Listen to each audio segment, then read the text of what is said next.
Hello and welcome to Giving Ventures, a podcast to help you grow your giving and change the world for the better. Each episode, we share innovative charitable efforts leveraging private philanthropy to solve public problems. I'm your host, Peter Lipset, Vice President at Donors Trust. This show is a product of Donors Trust, the oldest and largest donor-advised fund focused on helping conservative and libertarian donors of all capacities simplify, protect, and grow their giving. My colleagues and I talk with a lot of groups doing great work. This show lets us share a bit of what we learned with you, so you can discover new projects for your own philanthropy. Will Gen Z be the death of conservative ideas, or is it going to be its savior? You know, every generation worries about the one behind it, so there's nothing new there. New issues come up, and different generations, because of world events or lived experience, take different views of those issues. The advantage to having a conservative worldview is believing that perhaps there is something to be learned from the past, rather than to overgeneralize the progressive ethos of doing what feels right in the moment. Those timeless principles have to be taught, though, from the values and benefits of Western civilization to the power of the free market, on to principles of federalism. Who is going to instill those ideals down? Well, the three groups we're going to talk to today, that's who. Today we'll hear from Forge Leadership Network with its unique focus on creating a pipeline for getting talent into the States rather than just into DC. You'll hear about the David Network, a unique community of conservatives inside and emerging from the Ivy Leagues. And finally, we're going to hear about Adam Smith Society, a project of Manhattan Institute working at business schools around the country. I'm a big fan of all three of these groups, and a half hour from now, I think you will be as well. So let's jump in. I've been eager to share this first group with our listeners for some time. The Forge Leadership Network, from its home base up in Ohio, mentors, trains, and connects young conservatives, equipping them to lead in politics and culture and in business. It's only been around for a few years, but it fills a valuable niche for building up young conservatives. Forge's energetic co-founder and president is Adam Josefik, and he is here with me to help us understand everything that Forge is doing. So, Adam, there's a lot of groups that have a very similar mission of training young conservatives. It's a pretty broad umbrella. What is it about your mission that really differentiates you? Yeah, thanks, Peter. Thanks for having me on. One of the main differences in unique areas that Forge is filling in the conservative movement is having a long-term way to invest in select groups of young conservatives over a long period of time. So there are a number of organizations doing great work that introduce conservative ideas at one-time or one-off events, but there's not the long-term follow-up where students are offered long-term personal and professional investment, or the opportunity that Forge gives them to have a hand-picked mentor who is both a principled conservative and excellent and strategic at what they do in the public arena. So with Forge, we really set out to have a world-class training programs, but then to have those training programs have a longer-term focus on allowing us, using the training programs, to identify the young people who we want to invest in over the long haul. This is, who we're going to invest the social capital in over the long haul, with really formal and personal mentorship, with bringing students back together for deeper training in our nation's capital and even abroad, and then these handpicked mentorships in which a leader in the conservative movement will actually devote 6 to 8 months to mentoring them as well. The other aspect that's really different about Forge is that few young conservatives, it seems, that are working in or have a long-term vision for their state. Much of the young conservative talent is drawn to DC, but doesn't make it back to the states that are so crucial to our nation's future. And so Forge sets out to use a baseball analogy. Forge sets out to be the farm team. Just as Major League Baseball develops its talent through its minor leagues, Forge sets out to be to build a farm team, a pipeline of young conservatives who become equipped in order to impact their states. So Forge really has a state focus on really developing a pipeline, a farm team, to replenish, improve, and expand the ranks of the conservative movement in the states that decide so much of our nation's future. And then lastly, who we're serving has also been had a unique aspect, unique quality to it. Over our history, we've drawn most of our participants from rural or blue collar parts of America, many parts of the country known as the Rust Belt, right? I'm talking to you from just north of Cincinnati, Ohio. So, many parts of the country known as the Rust Belt.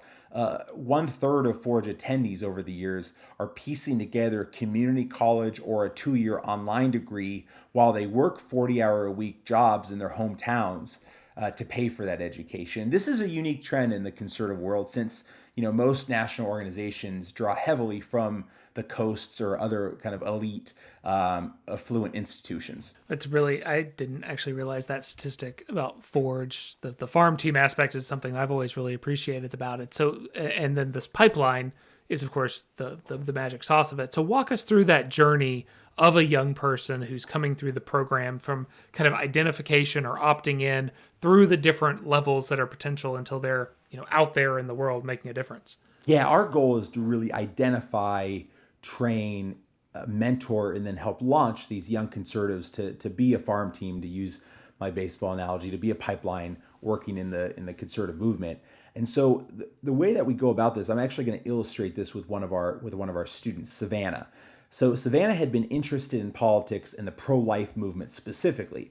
But she never thought she could work in it. She didn't know if she had the skills or like where her entry path was to actually work in politics and in the pro-life movement. But it was more something that she followed, something she believed in, and something that she paid attention to and voted for. But that was until Savannah was recruited to the Forge Leadership Summit. Like many students, she was referred by a graduate of the program, and she was recruited to the Forge Leadership Summit. The Forge Leadership Summit, through that week, she was exposed to speakers on timeless principles like limited government, ethics of life, economic freedom, and more. But she was also part of a mock legislative session held in the Capitol and the state capitol in Columbus, Ohio. She was part of a campaign team competition training that simulated where she would learn to run a political campaign. And she heard talks on how to stay principled in politics while still being effective at the same time, and develop practical skills training like media training, public speaking, and more. So for the students like Savannah who attend our leadership summit, we then select the standouts to really accelerate their careers through a year-long mentorship academy. And they get to be part of, Savannah was chosen to be part of this year-long program where we focus on 3 major areas: skills, mentors, and as well as fortifying their convictions. So first, we train them and we train Savannah on the skills needed to be successful with their first job in politics: communication, writing, and leadership skills. For Savannah, this meant media training and helping her learn the skill of speaking in powerful sound bites and powerful narratives that she could use when in especially often hostile interviews as she was a pro-life speaker on her campus. Second, we matched them with a mentor who's working in the part of politics that they're interested in. A number of these mentors are people you'd recognize. For Savannah, she was paired with a well-known pro-life leader, Allison Centofonte, who helped her understand how to be a spokeswoman in the pro-life movement. Through Allison, she was introduced to other leading organizations in the pro-life movement that she aspired to impact. And then most importantly, we create experiences that cement and fortify their convictions, and also even as deep as their faith. So from her trip to Israel to her time in DC, meeting with leaders who have kept the faith while working in government, Savannah was able to meet ambassadors, members of Congress, presidents of leading conservative organizations, even U.S. senators. And through Forge, she was able to travel to Israel to get not only America's role in the world and international relations and understand the geopolitics of that region, but also deepen her faith. Savannah now works full-time as a government relations position, lobbying members of Congress on behalf of the pro-life cause. She's a spokeswoman in the pro-life movement, and she made the most of that media training, doing over 20 interviews when the Dobbs Supreme Court decision was announced. And what's a really powerful testament, Savannah said one time that God gave her a voice and Forge was instrumental in teaching her how to use it. So this is the story of Savannah. This is the story of hundreds of other graduates who have come through Forge, who have been identified and recruited, who have then been trained, who have then been mentored by incredible leaders in the conservative movement, who have gone to DC, who have gone to Israel, who have been helped with internships and jobs, and who now have both the skills to succeed in the public arena, but also the relationships, the friendships, and the mentors and the network needed to stand firm.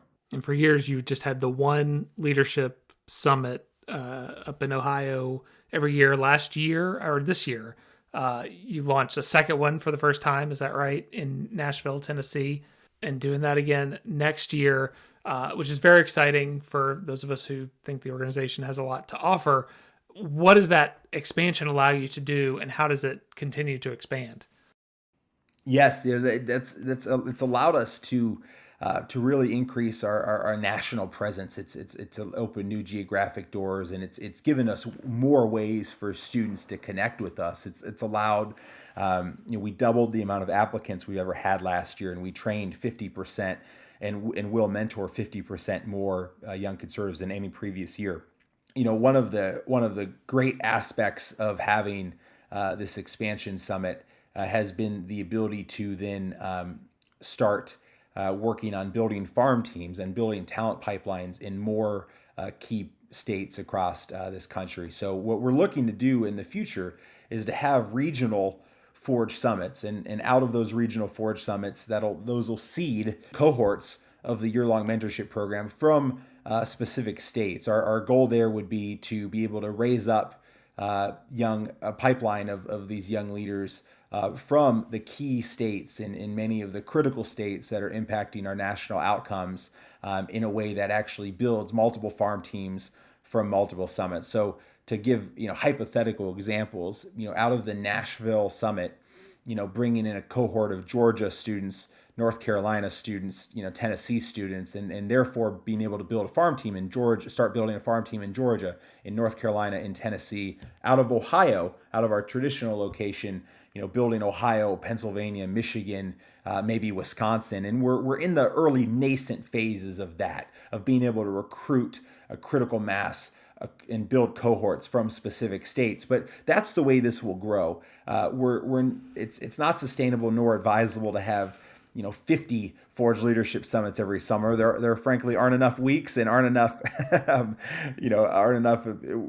days in the week to do that. But what we can do is have Forge Summits in each region of the country that are then seeding cohorts from each state that can build on each other each year as more and more graduates get plugged back in to that state's conservative apparatus. As we wrap up here, I want to kind of leave the students for a second, actually talk about the adults that you mentioned, these mentors. You're getting a network of really top-notch mentors involved. I'm curious what the impact is on them and what the feedback is you get from them. Yeah, it's been humbling to see how many leaders in the conservative world are wanting to pay it forward, and who are wanting to pay it forward and invest in young lives. It's been incredibly uplifting and incredibly encouraging to see that. We've had very well-known people and leaders in the conservative movement who have agreed to mentor a young person, one-on-one for 6 to 8 months. And what we ask the mentors to do is we try to make it very clear so that they have a very clear expectation of what the mentorship will entail in terms of the time commitment. But what we ask them to do is mentor a young person to have 6 to 8 conversations over the course of 6 to 8 months, to recommend a couple books or other resources, and if their profession and their schedule allows for a type of shadowing opportunity or invitation, to extend that opportunity. But we have seen this work extremely well. We've had over a 90% acceptance rate of the first mentor that we identify as wanting to be the ideal mentor for that student. But yeah, we've seen a lot of folks who have then hired Forge graduates. It's amazing how many of the mentorships have actually turned into helping that young person network and find their next opportunity, or even that has turned into an apprenticeship of sorts, to where even that mentor has hired or helped that young person be hired into the conservative movement. We've talked for years that I've been around the conservative movement of needing to build a pipeline and different organizations, moving people into other organizations that do different things. And that works sometimes and sometimes it doesn't, but it does seem that what you're building with Forge takes a lot of that into itself and creates an internal pipeline that hopefully will turn out a lot of great leaders for the future. So, Adam Jusevic, really glad that you and Forge are out there doing this. Thanks so much, Peter. Thank you for the great work of Donors Trust. Here's a surprising secret. There are actually conservatives on the Ivy League campuses. As we regularly see in the news, they are not the leading voice, but they are there, comfortable in their beliefs despite the hostile environment. But just because they are secure in their beliefs doesn't mean that they don't value community, and that is exactly what David Network offers. Modeled to an extent after the Federalist Society, David Network works at the 8 Ivy League schools plus Stanford and MIT to build community among these little islands of conservative thinkers and to build a pipeline for them into the corporate and conservative worlds. Joining me to tell us about this is Noah Sofio, who runs the David Network careers arm of the organization and heads up alumni deployment for David Network. Noah, the need for such a group at these elite institutions is obvious, right? Given their progressive bend. I'm curious how it came together, though. How did the folks who started this up, how did you all find each other originally and begin to grow it? Well, first, Peter, I want to say thank you once again for having me on the podcast here. And obviously, we're big fans of your work, so thank you very much. And now to actually answer your question, the David Network began as a pan-Ivy League group that marched together at the March for Life. And what we saw when we got together was, wow, there's a lot of us here, and maybe we can do more than what we thought. And so we did. We set out to do that. Today, our march has grown to a conference, which involves gathering over 500 students from across the Ivy League, Stanford, and MIT at the Museum of the Bible, where we get to interact with conservatives in several fields, such as business, politics, and law. And names we've had in the past include Vivek Ramaswamy, Mike Pence, Eugene Scalia, Betsy DeVos, and others. But Peter, after we graduated college, we realized that our mission didn't end on the college campus. In fact, it truly only just begins. And that's something I am looking forward to telling you a little bit more here today.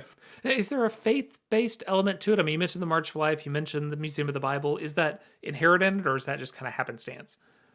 Yeah, absolutely. So look, we hold true to our core principles, which is a Judeo-Christian kind of framework to our organization. With that being said, at our conference in the past, we've kind of had speakers from the Orthodox Jewish faith, Catholic and Protestant speakers as well. So there's a strong faith aspect to it, especially the March for Life, and that guides our principles. But with that being said, we're completely open to folks of all walks, but we will not compromise from our core beliefs there.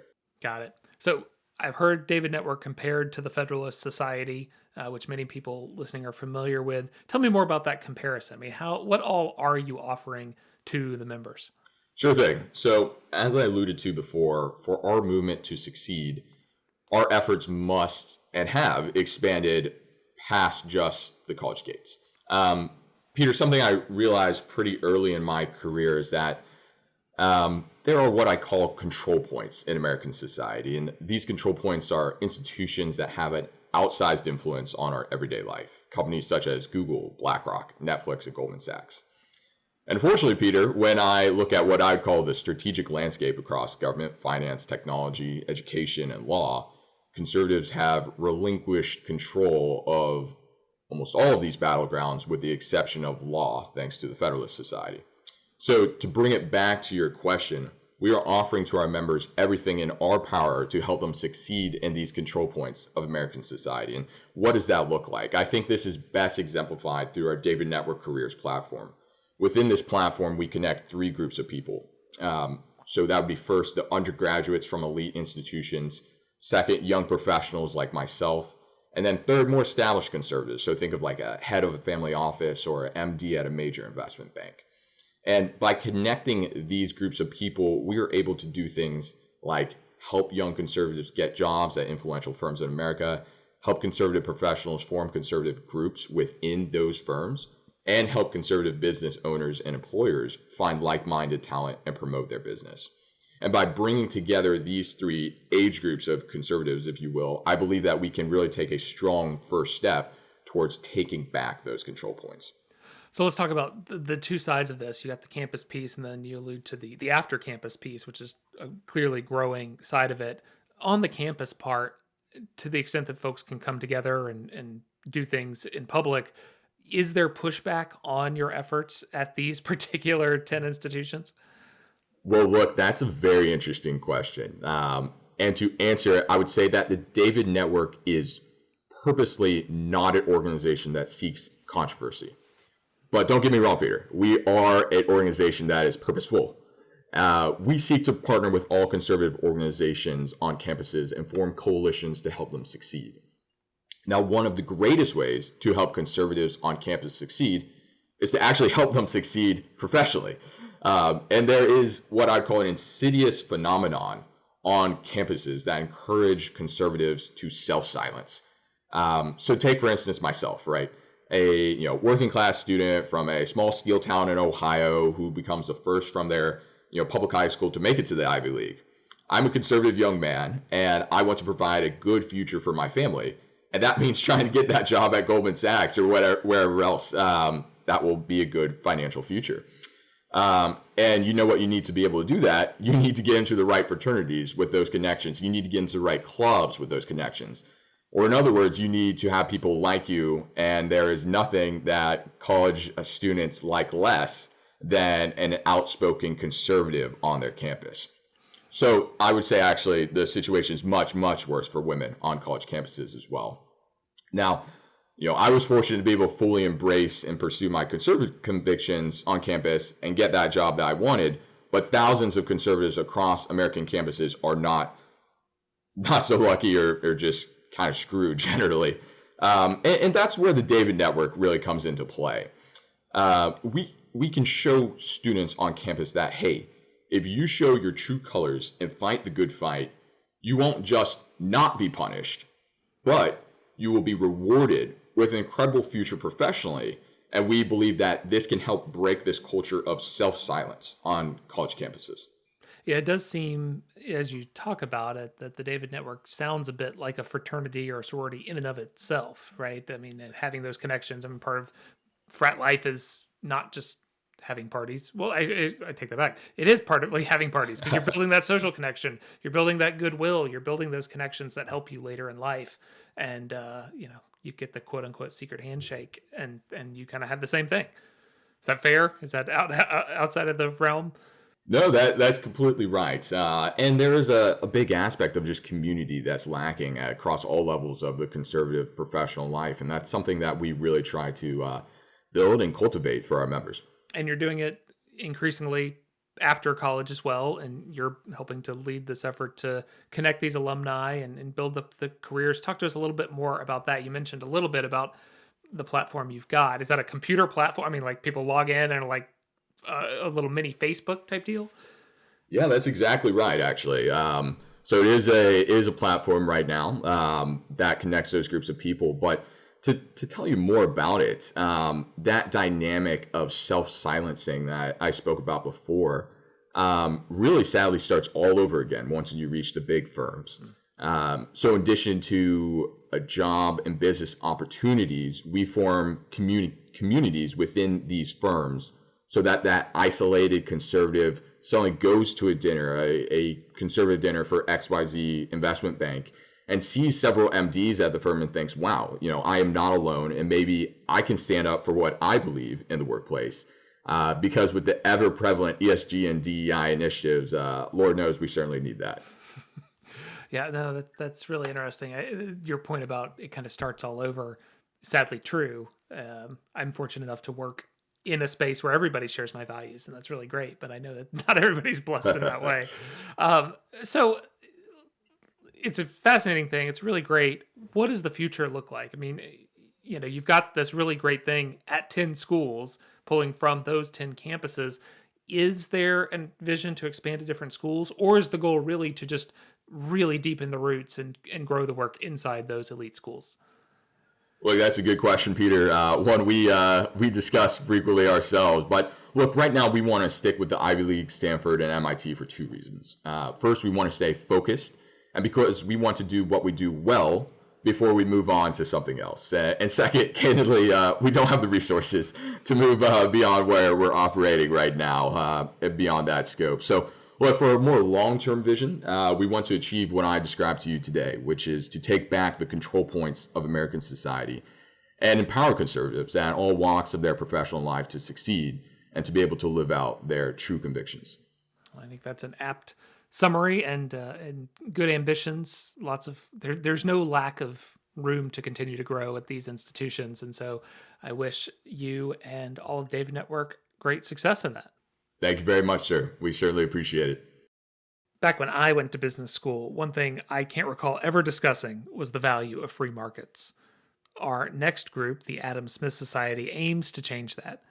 SmithSoc, as it is often known, is a project of the Manhattan Institute, an institution you've probably surely heard of as it's one of America's premier think tanks, with SmithSoc's chapters at graduate business schools across the country and even a couple in Israel. The Adam Smith Society is training future business leaders on how to live out free market values that allow everyone to flourish. And so I am so excited to talk to Yael Hungerford, SmithSoc's executive director. Yael, was my experience unique? I mean, do MBA programs out there, are any of them really giving a big, strong emphasis towards free markets and the importance of actually leading a business from that perspective? Hi, Peter. First, let me say it's great to be here, and I'm really looking forward to our conversation. To answer your question, business schools aim to teach about business, not public policy or political theory. So it's not surprising to me that they don't provide an education on the value of free markets. We think it's important for rising business leaders to understand the foundations upon which mass flourishing rests. And so our programming aims to supplement a business education by providing an overview of free market principles and the contributions of free enterprise to promoting economic opportunity, widespread prosperity, and political liberty. Now, in recent years, arguments for stakeholder capitalism and ESG investing have gained prominence on top business school campuses, making our efforts more important than ever. Perhaps surprisingly, we now find that it's necessary to host events on MBA campuses that defend the profit motive and shareholder value maximization. By a similar token, with the rise of cancel culture and the politicization of campuses and workplaces alike, our members have also reported feeling increasingly silenced in these spaces over the past few years. Given this context, we are especially proud that we can provide a safe space for the free exchange of ideas on campuses and beyond. You wouldn't think that these would be the controversial ideas at business school. You think that would be the one carve out for where you can talk about this stuff. And too often it's not. So you have a chapter model. So talk to us about these chapters. What's going on at them around the country? And how many chapters are there now? We have 35 chapters on top business school campuses, 33 in this country and 2 in Israel. And while we are located on MBA campuses, chapter membership is open to any interested graduate student. Our chapters host events throughout the academic year that provide a free market perspective on today's pressing public policy challenges in the form of single speaker events, book talks, panels, and debates. Common topics that are explored in these events include, for example, free trade and whether it has been good for America and American workers, challenges posed by big tech and how to understand the current administration's antitrust efforts against tech companies, inflation and how fiscal monetary policy contributed to the inflation we've all been experiencing, and shareholder primacy and the benefits of accountability that the profit motive promotes. Our chapters source speakers for events from among the dozens of thought leaders in our orbit, from industry, academia, government, and the media. And we work closely with our chapter leaders and provide them with all the tools they need to plan and execute successful and impactful events. And are you finding that those events are creating controversy on campus? Are you facing some of this, the cancellation or the protests or any of these things that some, and you're not even, I hesitate to say these are conservative events. I mean, these are philosophically free market events. And so maybe you're more immune to it. By and large, our events concern economic issues, not as much cultural issues. So we are more immune to it. That said, even when we do touch more controversial issues, I've been surprised by the careful, thoughtful manner in which the events have been held, and that we haven't had protests or things to be worried about. For example, just to give an example, Heather McDonald, who's one of the Manhattan Institute Fellows, participated in an event that our MIT Sloan chapter hosted last spring on DEI efforts, both in academia and in the workplace. And that's a topic that it's relevant to our mission. It's more controversial and could have gone poorly. But instead, She participated in an event. There was a panel discussion. It was everyone was respectful and reasonable on the panel. She made her strong case. She heard the disagreements from the other side. There were over 300 people in the room that listened to this event. The recording of the event has seen, there have been tens of thousands of views online of this event. I think this is a real important accomplishment that we are actually fostering thoughtful, reasonable discussion that shouldn't be remarkable in academic settings, but today is more remarkable in academic settings. Similarly, we have chapters on campuses that are known as progressive campuses, and we can get a tech VC to talk about the concern of unfunded entitlements in front of a crowd of 150 students at Berkeley. I think that is a real win for us also. Yeah, absolutely. And how deep is the penetration on these campuses in these programs? I mean, do you have a majority of the enrolled students, a strong plurality, a small sheltered minority? What is it? We have multiple layers of engagement. On the one hand, thousands of students attend our campus events each year.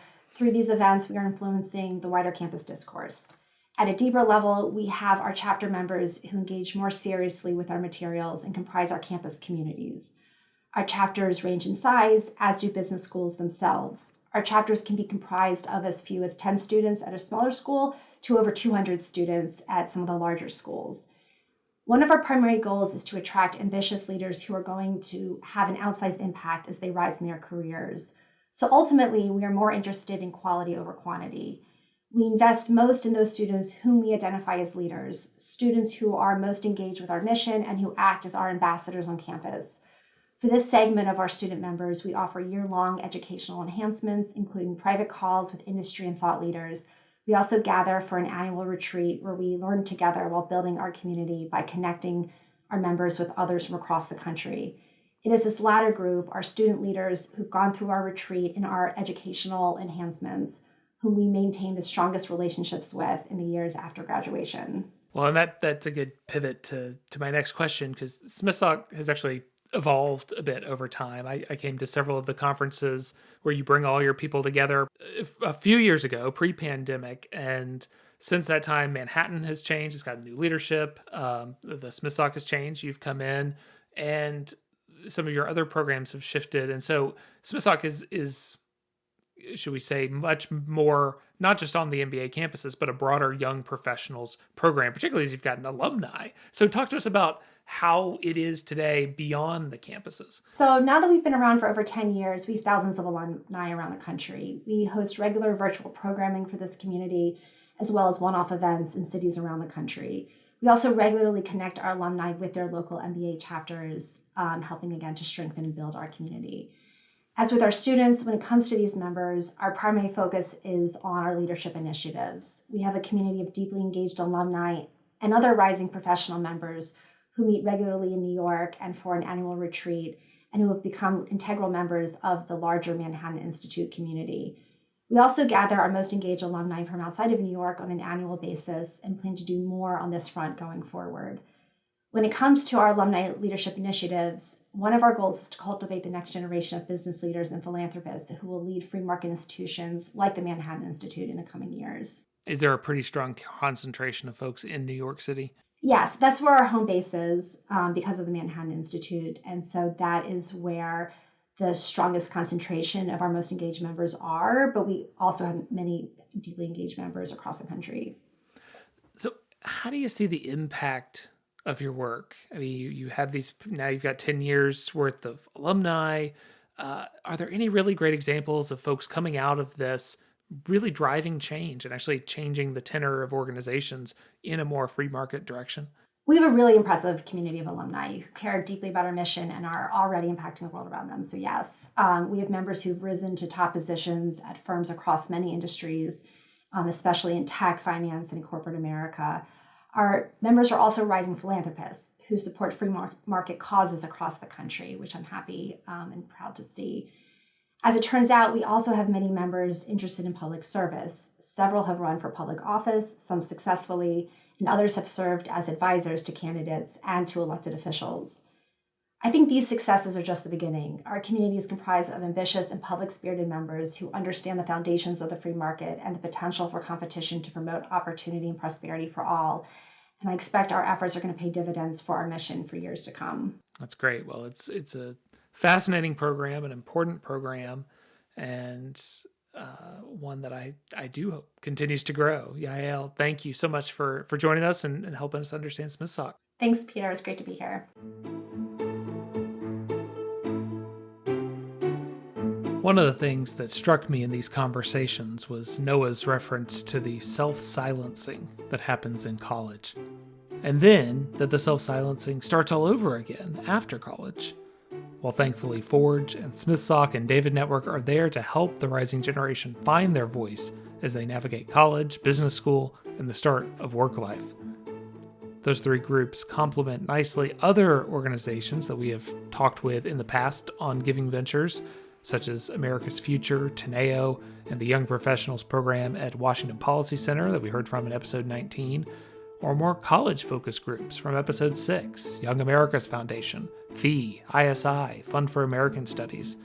And then there's Turning Point USA, Young Americans for Liberty, and Students for Liberty that we heard about in the 3-part episode 23. All of that is to say, this is a really important issue. All of these are excellent groups, and if there wasn't such a huge need for important advancement in this area, then they would not all be surviving in this fight.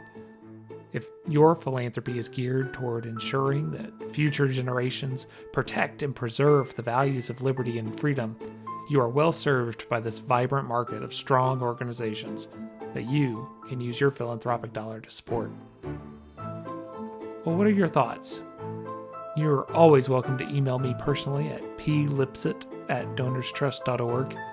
So many people listen to the show, and frankly, I don't know all of you. I only know a few of you. I would love to hear what you think about Giving Ventures and how it can better serve you. Also, of course, as we approach year's end, many people are thinking about how to better structure their charitable giving. And if that is you, please be in touch to talk with us at Donors Trust to see if we might be the right partner, if we're not already a partner of yours, to help simplify, protect, and grow your charitable efforts. I look forward to being back with you in the next episode. Until then, thank you for being a giver. Let's talk more soon.